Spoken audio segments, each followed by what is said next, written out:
तो आज शुरू करते हैं अपना next topic, relevancy of character. How the character is relevant under the Indian evidence act और अंडर द भारतीय साक्ष्य अधिनियम। भारतीय साक्ष्य अधिनियम और इंडियन एविडेंस में कैसे रेलिवेंट है, किन किन सर्कमस्टांसेस में रेलिवेंट होगा कैरेक्टर, क्या कैरेक्टर रेलिवेंट होगा भी कि नहीं होगा, क्या सिविल केसेस में कैरेक्टर रेलिवेंट है कि नहीं है, क्या क्रिमिनल केसेस में कैरेक्टर रेलिवेंट है कि नहीं है। तो ये सब चीज हम देखेंगे और पढ़ेंगे आज, ठीक है। तो सबसे पहले हम बात करते हैं रेलिवेंसी ऑफ कैरेक्टर। तो जल्दी से आप जरा 2 पार्ट्स में रेलिवेंसी ऑफ कैरेक्टर लिखिए। रेलिवेंसी ऑफ कैरेक्टर,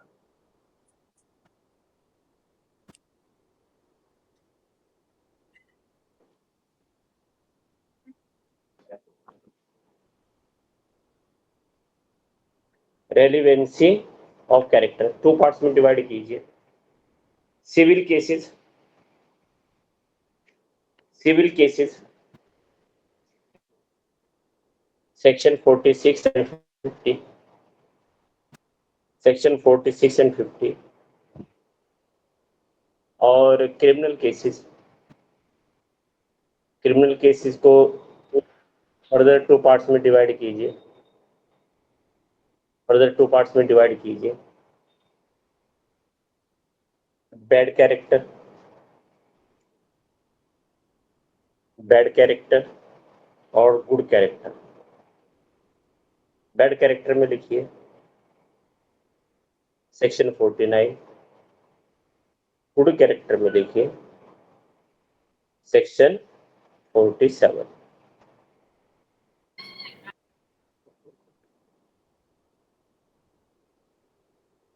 ठीक है, लिख लिया भाई? Yes sir. जी भाई लिख लिया। बताइए हारिस, क्या लिखा बताना। भाई रेलिवेंसी ऑफ कैरेक्टर को 2 पार्ट में डिवाइड किया है। एक पार्ट में लिखा है सिविल केसेस, दूसरे में क्रिमिनल केसेस। अब सिविल केसेस के नीचे हमने सेक्शंस लिखे हैं 46 और 50। क्रिमिनल केसेस को 2 पार्ट में डिवाइड किया है, बैड कैरेक्टर और गुड कैरेक्टर। 49 है आपका बैड कैरेक्टर के बारे में बात करता है, और गुड कैरेक्टर के बारे में 47 बात करता है। बहुत बढ़िया, ठीक है। अब उसके बाद आप हम देखते हैं कैरेक्टर। तो याद रखिएगा, generally character is irrelevant, generally character is irrelevant because the case has to be decided upon its own fact, not on the character of the parties, not on the character of the parties, because every case is to be decided upon the facts and the evidence which has been produced before the court, and the character has not to be relevant to decide any case, and court should not give any judgment only on the basis of the character of any, and whether in civil cases or in criminal cases. Generally in civil cases character is irrelevant, character is irrelevant, civil cases में character irrelevant है, and in civil cases character is of two nature. Character has a two distinct meaning in the civil case. Civil cases में character को 2 तरीके से कहा गया है। पहला, द डिस्पोजिशन। क्या है, जरा सेक्शन 50 आइए पहले, और 50 की एक्सप्लेनेशन पढ़िए सीधा।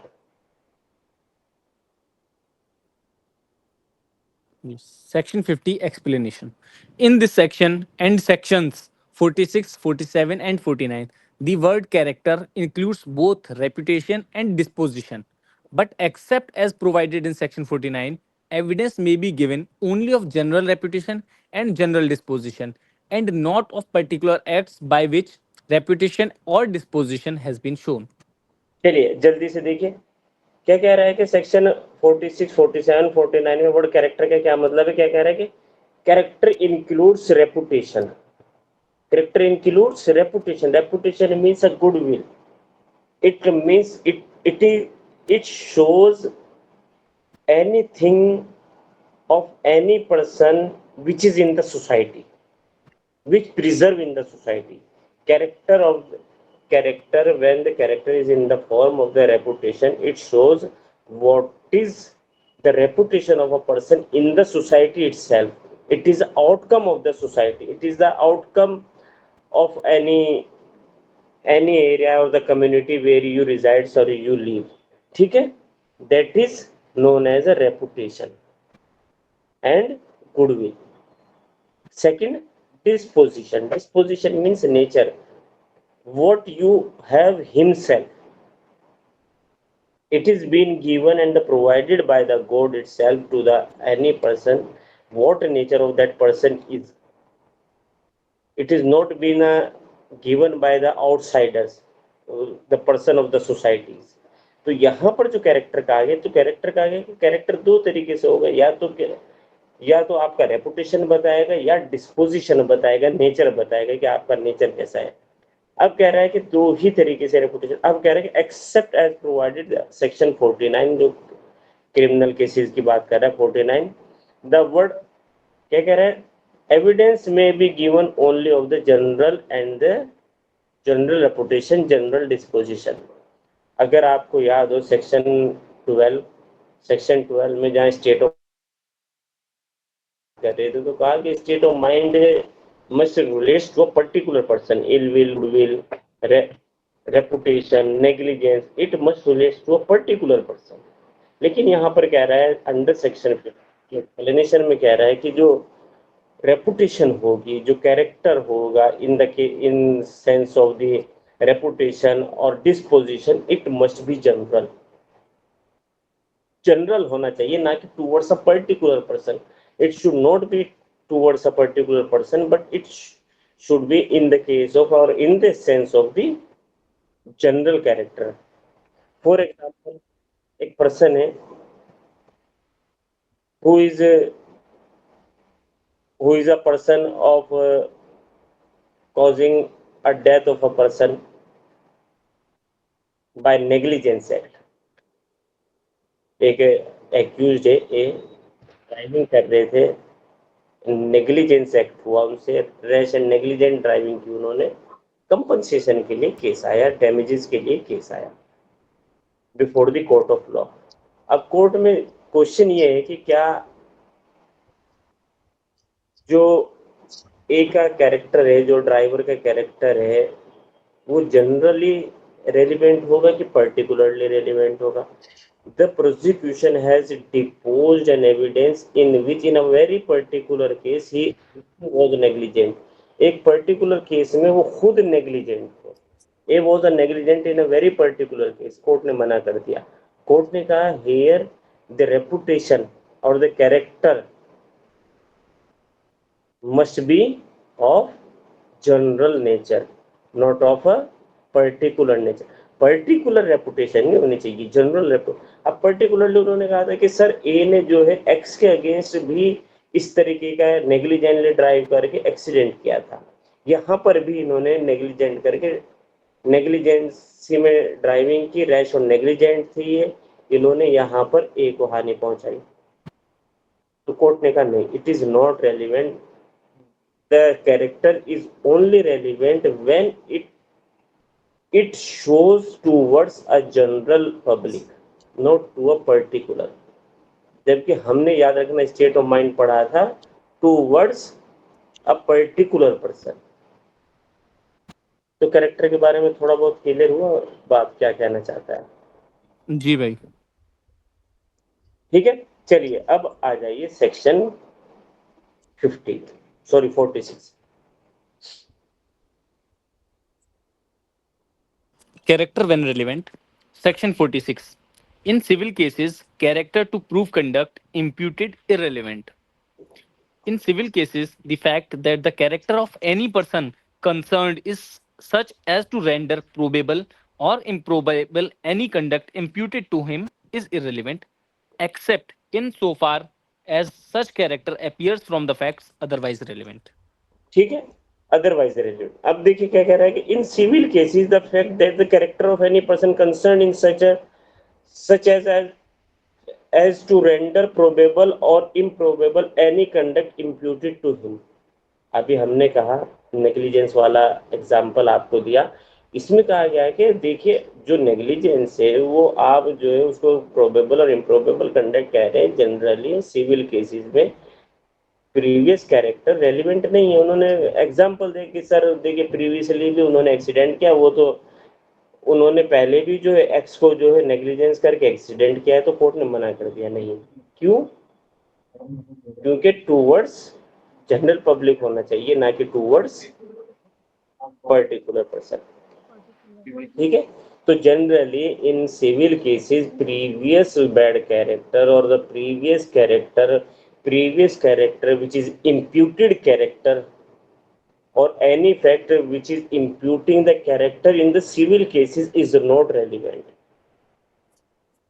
Where an imputation has been made relating to any fact as to the character of any person is not relevant except certain circumstances जो हमने explanation में आपको बताए हैं। लेकिन कैरेक्टर में इन सिविल केसेस कैरेक्टर में भी रेलिवेंट हो सकता है। सेक्शन पढ़िए 50। Section 50. Character as affecting damages.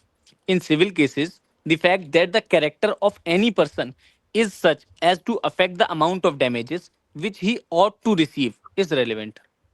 देखिए क्या कह रहा है कि in civil cases the fact that character of any person is such as to affect the amount of damage which he ought to receive is relevant. For example, plaintiff A has filed a case against B for the compensation of rupees 1 lakh।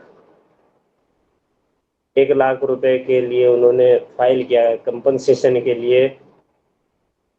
ठीक है, because A has rashly and negligently driving and cause an accident to B को accident किया। उन्होंने कहा कि sir the amount of damages must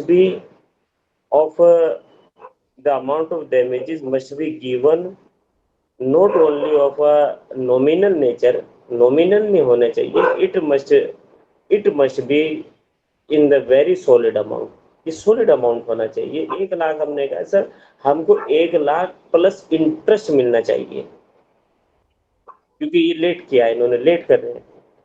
अब court जो है यहाँ पर कहती है कि सिविल मामलों में any bad character of a defendant would not rise or raise the amount of damages towards a plaintiff।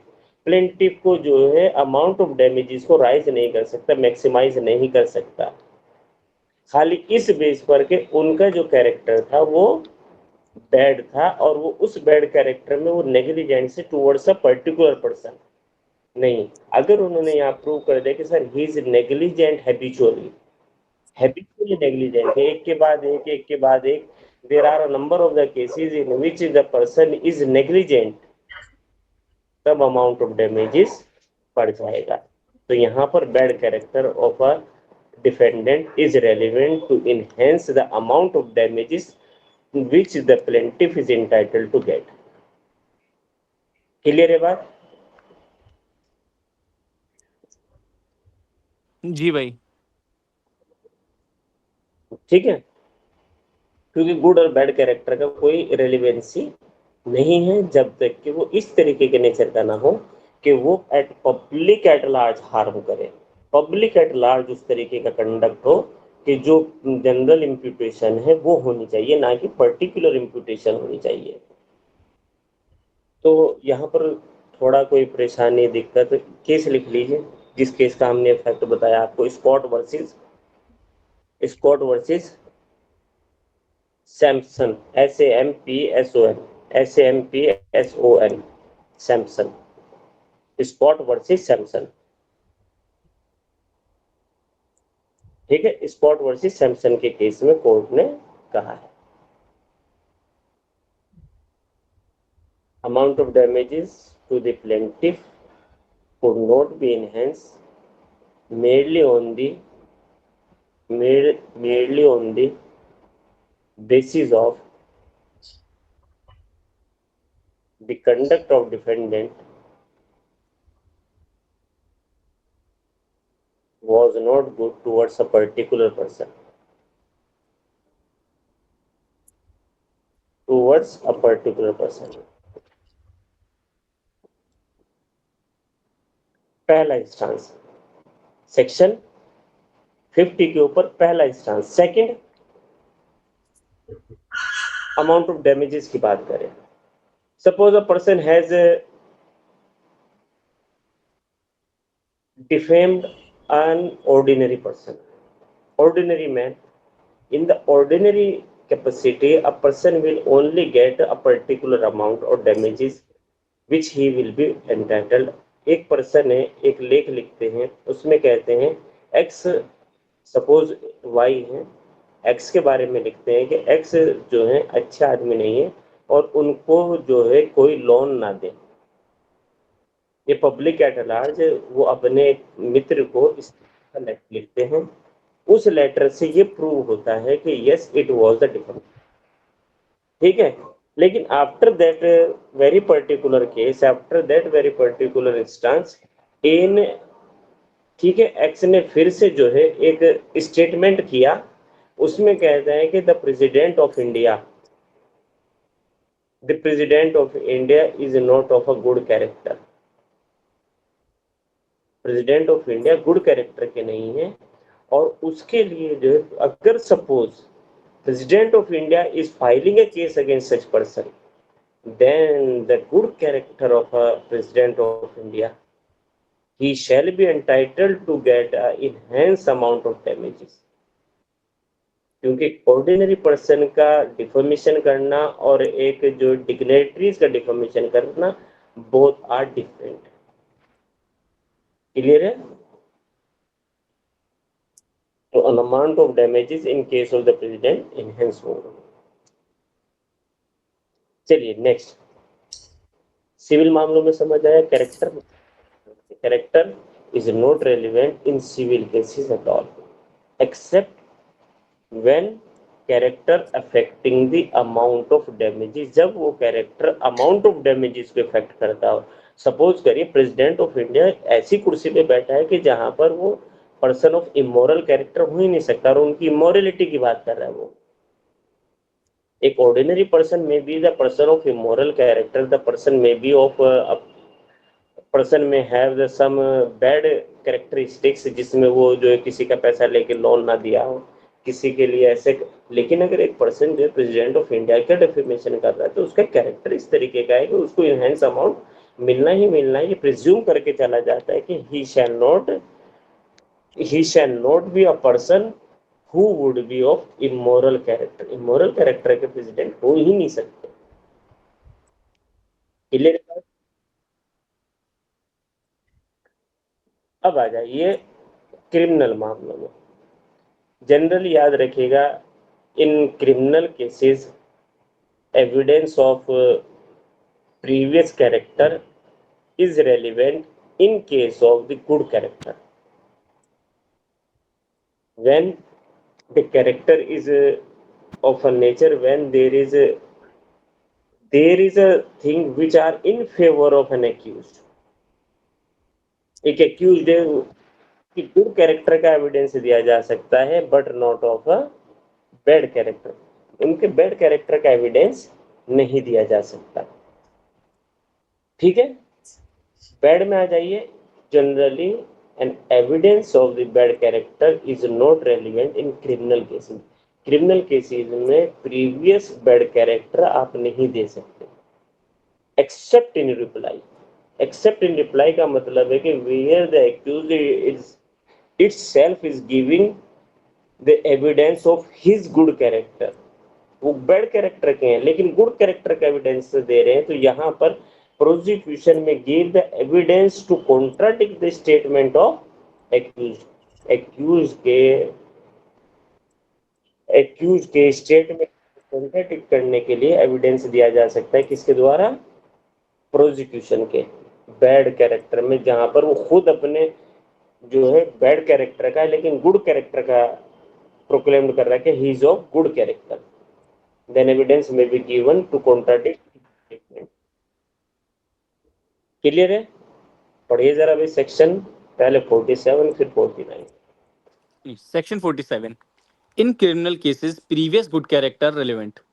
In criminal proceedings, the fact that the person accused is of a good character is relevant.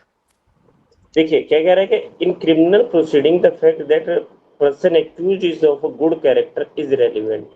Criminal proceeding में ये presume किया जाता है a person is of a good character until and unless the evidence has been given or produced of his bad character। Bad character का होगा तो उसका evidence है जब वो खुद प्रोक्लेम करे। अगर वो सपोज करिए भाई प्रीवियस कन्विक्शंस उनकी दी गई है कि बहुत सारे प्रीवियस कन्विक्शंस है उनकी, उसका तो एविडेंस दिया जा सकता है ना, टू इनहेंस हिज पनिशमेंट। वो बैड कैरेक्टर के हैं, उनमें जो उनकी पनिशमेंट को इनहेंस करने के लिए दिया जा सकता है कि sir he is habitual offender. In many circumstances, he has also committed the offense of डकैती, robbery, kidnapping, etc. दिया जा सकता है। तो देखिए section 47 is based on the principal that, on the presumption, लिख लीजिए, ऑन द प्रिजम्पशन दैट, किस प्रिजम्पशन पे बेस है?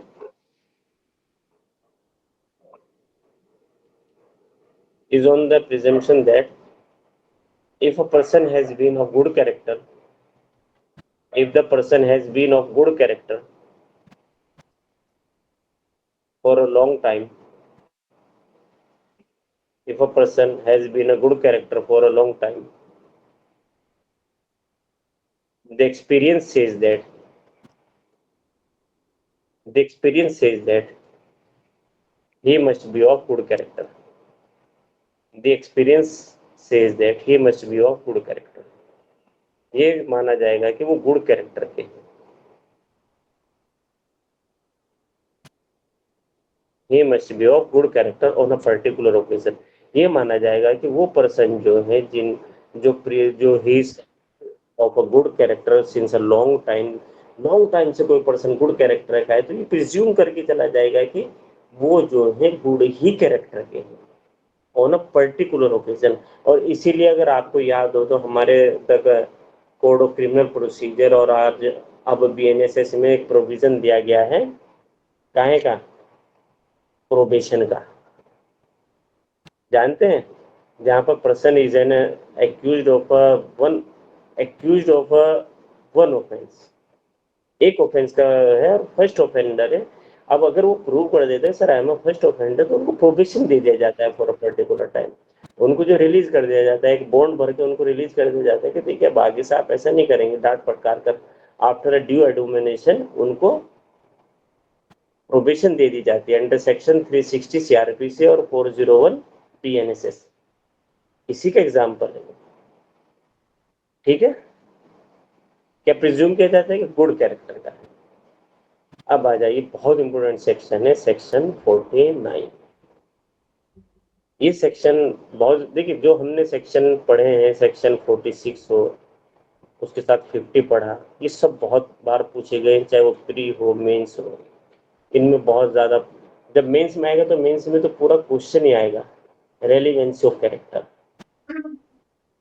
प्री में इनमें से कुछ भी पूछते हैं, जो ये 4-5 सेक्शन है। तो जरा अब सेक्शन आ जाइए 49। Section 49. Previous bad character not relevant except in reply. In criminal proceedings, the fact that the accused has a bad character is irrelevant unless evidence has been given that he has a good character, in which case it becomes relevant. देखिए क्या कह रहा है कि समझिएगा बात को समझिएगा कि कहना क्या चाहता है। कहना ये चाहते हैं कि हमने कहा कि क्रिमिनल प्रोसीडिंग में ये प्रिज्यूम करके चला जाता है कि the person is of a good character, person good character का। यहाँ पर भी कहा गया इन criminal proceeding the fact that the accused person has a bad character is irrelevant. याद है आपको, क्रिमिनल केसेस में बर्डन ऑफ प्रूफ किसके ऊपर होता है? Prosecution के ऊपर। प्रोसिक्यूशन प्रोसिक्यूशन के ऊपर होता है। अब प्रोसिक्यूशन के ऊपर जब बर्डन ऑफ प्रूफ होता है कि आपको पता है कि क्रिमिनल केसेस में जो केस प्रूव करना होता है, जो फैक्ट्स प्रूव करने होते हैं, वो बियॉन्ड रीजनेबल डाउट होते हैं। Are you getting my point? जी भाई। बियॉन्ड रीजनेबल डाउट उनको जो है आपको प्रूव करना है। सिविल मामलों में ऐसा नहीं है कि सिविल मामलों में आपने एक फैक्ट को जो है एक एविडेंस से प्रूव किया तो वो प्रूव्ड है। बियॉन्ड रीजनेबल डाउट उनको प्रूव करने की जरूरत नहीं। क्रिमिनल केसेस में ये माना जाता है the person is innocent, person is presumed to be an innocent until and unless the prosecution has the prosecution has produced an evidence against the accused person। जब तक कि प्रोसिक्यूशन ये प्रूव ना कर दे एविडेंस के थ्रू कि वो जो है एक्यूज पर्सन जो है बैड कैरेक्टर का है, तब तक और वो जो है इनोसेंट नहीं है, he has committed an offence, तो ये प्रिज्यूम करके चला जाता है कि वो पर्सन जो है गुड कैरेक्टर का है। क्लियर है बात? Sir beyond the reasonable doubt का क्या मतलब है? जी, बियॉन्ड द रीजनेबल डाउट आप जो बोल रहे हैं, देखिए बियॉन्ड रीजनेबल डाउट का मतलब ये होता है कि किसी भी सरकमस्टांसिस में क्रिमिनल मैटर में कोई डाउट नहीं माइंड में होना चाहिए, कोई रिब्यूटेशन नहीं हो जाना चाहिए, ऐसा कोई फैक्ट नहीं होना चाहिए जो रिब्यूट हो सके। एविडेंस इतने स्ट्रांग होने चाहिए, उन स्ट्रांग पीस ऑफ एविडेंस के बेस पर ही कन्विक्शन हो सकता है क्रिमिनल मैटर्स में, अदरवाइज नहीं हो सकता। लेकिन सिविल मामलों में बियॉन्ड रीजनेबल डाउट की जो है प्रूव करना जरूरी नहीं है। ठीक है, आइए देखते हैं। In criminal proceeding the fact that the accuse person has a bad character, accuse person bad character का इज इररिलेवेंट, प्रिज्यूम करके चला जाता है ये इररिलेवेंट है, ये रिलेवेंट है ही नहीं है। लेकिन unless the evidence has been given that he has of good character, हमने अभी कहा कि where the accuse himself proclaim to be a person of good character, जहां वो खुद ये प्रोक्लेम करे कि yes sir I am a person of a good character, then the prosecution may give an evidence to contradict the statement of a accused. Accuse के कथन को contradict करने के लिए प्रोसिक्यूशन जो एविडेंस दे सकती है, साक्ष्य दे सकती है, कह सकती है कि सर ये जो प्रोक्लेम कर रहे हैं अपने आप को कि ये गुड कैरेक्टर के, ये बैड कैरेक्टर के हैं। ठीक है, क्रिमिनल मैटर में generally previous character is not, bad character is not relevant, relevant नहीं है।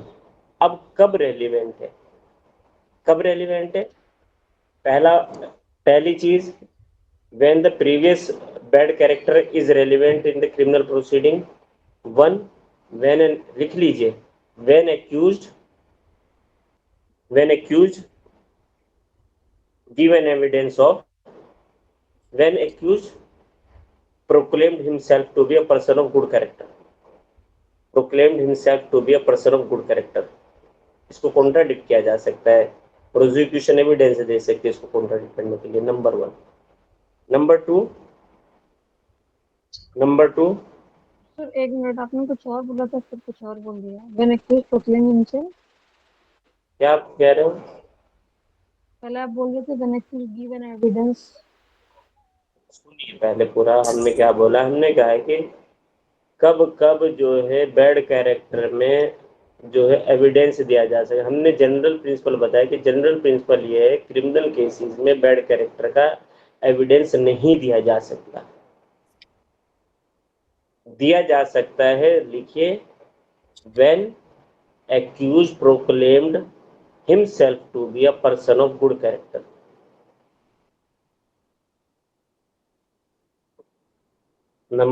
नंबर दो, when bad character itself an issue। Explanation देखिए, when bad character itself an issue, bad character जो है खुद ही इश्यू में है। अब सपोज करिए हस्बैंड एंड वाइफ है, पर इसको इस तरह से नहीं कहा जा सकता है कि अगर कोई क्रिमिनल मैटर चल रहा है तो उसमें बैड कैरेक्टर रेलेवेंट नहीं है, जब तक कि उस पर ही क्वेश्चन रेज ना कर दे या उस पर ही वो अपने गुड कैरेक्टर होने का दावा बार बार करे, तब तक वो यही इम्पोर्टेंट नहीं है, रेलेवेंट नहीं है। यही बात हम कह रहे हैं, जी सर। कह रहे हैं। ठीक है, नंबर दो आ जाइए। जब कैरेक्टर खुद ही इशू में हो। अब यहाँ पर देखिए, a person who habitually beats his wife, वो हैबिचुअली अपनी वाइफ को जो है डेली बेसिस पर पीटता है, जब भी घर आता है तभी पीटता है। अब wife has filed a case for the divorce, divorce के लिए she has filed on the basis of cruelty के बेसिस पे she has filed a case. अब वो कहती है कि sir my husband is very cruel towards me, whenever he is in the home, he usually beats me by belt or by any other object, therefore I could not continue with him। मैं उसके साथ continue नहीं कर सकती। समझ रहे हैं?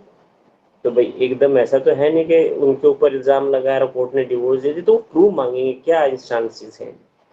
तो प्रीवियसली भी इस तरीके के इंस्टांसेस जो हैं, बहुत बार इस तरीके से मारपीट वाइफ के साथ किया गया है हस्बैंड के द्वारा, इसका एविडेंस रेलिवेंट होगा जहां पर कैरेक्टर खुद ही इशू में हो, ही is of a cruel nature. जब उनका कैरेक्टर खुद इशू में है तो एविडेंस ऑफ बैड कैरेक्टर में be given in case of divorce on the ground of cruelty के ग्राउंड पे डिवोर्स के लिए जब फाइल किया जाता है तो वहां पर कैरेक्टर इटसेल्फ इन इशू, तो बैड कैरेक्टर का एविडेंस दिया जा सकता है। क्लियर है बात? जी भाई। एंड एक्सप्लेनेशन सेकंड देखिए, प्रीवियस कन्विक्शन का दिया जा सकता है। Evidence may be given of previous conviction, याद रखिएगा प्रीवियस कन्विक्शन का एविडेंस दिया जा सकता है। Where a person has been offender and where a person is a offender of a habitual nature, habitual offender जिसको हम कहते हैं, habitual offender है कोई, तो habitual offender का जो है प्रीवियस कन्विक्शन का एविडेंस दिया जा सकता है। अगर आपको याद हो सेक्शन 75 ऑफ इंडियन एविडेंस और बीएनएस का सेक्शन 13 कहता है कि टू इनहेंस द पनिशमेंट को इनहेंस करने के लिए बैड कैरेक्टर का एविडेंस दिया जा सकता है। यही ये कहा जा रहा है कि प्रीवियस बैड कैरेक्टर है किसी पर्सन का, जो प्रीवियसली बैड कैरेक्टर है और प्रीवियस कन्विक्शंस है, an evidence may be given of the previous conviction to enhance the punishment of an accused. तो 3 मामलों में, बैड कैरेक्टर के 3 मामलों में जो है एविडेंस दिया जा सकता है। जनरली बैड कैरेक्टर में एविडेंस नहीं दिया जा सकता, ये प्रिज्यूम नहीं किया जाएगा पर्सन जो है बैड कैरेक्टर का है, क्योंकि कि हमारे क्रिमिनल सिस्टम का एक प्रिजम्पशन है, एक सिस्टम है, एक रूल है कि a person shall be presume to be innocent. This is the cardinal principle of the criminal justice system. An accuse person shall be presume to be innocent. Innocent समझा जाएगा। यहाँ पर भी हम ये मानेंगे कि पर्सन इनोसेंट है, लॉन्ग टाइम से जो है गुड कैरेक्टर को हेल्ड कर रहा है, तो उस पर्टिकुलर ओकेजन पे भी वो गुड कैरेक्टर का होगा। सपोज आप और हम में जो है जितने भी हैं, किसी के ऊपर कोई केस नहीं है, कोई जुडिशरी की तैयारी कर रहा है, कोई एपीयू की तैयारी कर रहा है, तो आप मानिए कि कोई अगर ऊपर वाला ना करे इस तरीके का कोई चांस हो जाए, आप किसी के साथ सपोज ऐसे ही लड़ ले, आपके ऊपर वो कह दे कि सर इन्होंने असॉल्ट किया है, तो कोर्ट प्रिज्यूम करके चलेगी कि आपने असॉल्ट नहीं किया होगा, आप तो एक इनोसेंट पर्सन है, आप तो जो है गुड कैरेक्टर हेल्ड करते हैं। ठीक है, जल्दी से बताइए, क्लियर है कि नहीं? जी भाई। Relevancy of character clear? कोई डाउट किसी भी सेक्शन में? अब आ जाइए section 48। Section 48. Evidence of character or previous sexual experience not relevant in certain cases. नहीं दिया जाएगा, याद रखिएगा। जो भी ऑफेंसेस है, जितने भी ऑफेंसेस है, ऑफेंसेस अगेंस्ट द वुमेन वाले मामलों में कैरेक्टर का जो प्रीवियस सेक्सुअल एक्सपीरियंस होगा या किसी भी तरीके का होगा वो नहीं दिया जाएगा। आप सपोज याद है आपको जो अभी सुप्रीम कोर्ट में जजमेंट आया था कि sir she was sexually active. अगर कोई सेक्सुअली एक्टिव है तो उनके अगेंस्ट जो है रेप के चार्जेस थे, एक एक्यूज्ड के अगेंस्ट रेप के चार्जेस थे। तो कहा सर ये तो sexually active and she is habitual of having a sexual intercourse. तो कोर्ट ने कहा तो अगर she is habitual of having a sexual intercourse तो कहीं ये प्रिजम्पशन नहीं है कि वो जो है उनके अगेंस्ट रेप नहीं हो सकता। यहाँ भी यही बात कही जा रही है कि evidence of the character of or previous sexual experience not to be relevant. नहीं अब वो जो एक्टिव में कुछ हो, सपोज वो एक्टिव किसी और के साथ है, कंसेंसुअल रिलेशनशिप है, अब आप जो है उनको जबरदस्ती उनके साथ रेप किया है तो ये नहीं कह सकते कि सर इनका देखिए आप प्रीवियसली भी शी इज एक्टिव नो। ठीक है। सेक्शन 48 हो एविडेंस गया ऑफ कैरेक्टर। हो जी गया भाई। हो गया। ठीक है। अच्छा अब हम आगे पढ़ेंगे कैरेक्टर से रिलेटेड है। क्या इनके जनरल इमोरल कैरेक्टर के क्वेश्चन पूछे जा सकते हैं? अब सपोज करिए यही मामला है जो हमने 48 वाला पढ़ा, क्या इसमें किसी पर्सन से क्रॉस एग्जामिनेशन के टाइम इस तरीके के सवाल पूछे जा सकते हैं कि whether you are previously sexually active? नहीं पूछे जा सकते। हर नो सर, प्रैक्टिस वाले तो ये बताइए ना, नहीं पूछे जा सकते। नहीं सेक्शन पूछे जा सकते सर।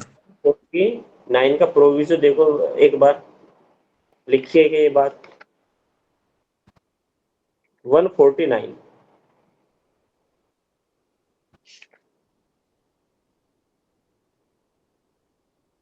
यही मामले हैं, बस देख लो, अंडरलाइन कर लेना। अभी ये बाद में जब पढ़ेंगे तब पढ़ाएंगे, इसको बस अभी बताया।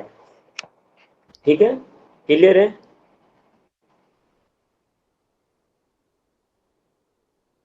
आगे चले नेक्स्ट। चलिए अब हम पढ़ते हैं नेक्स्ट टॉपिक अपना।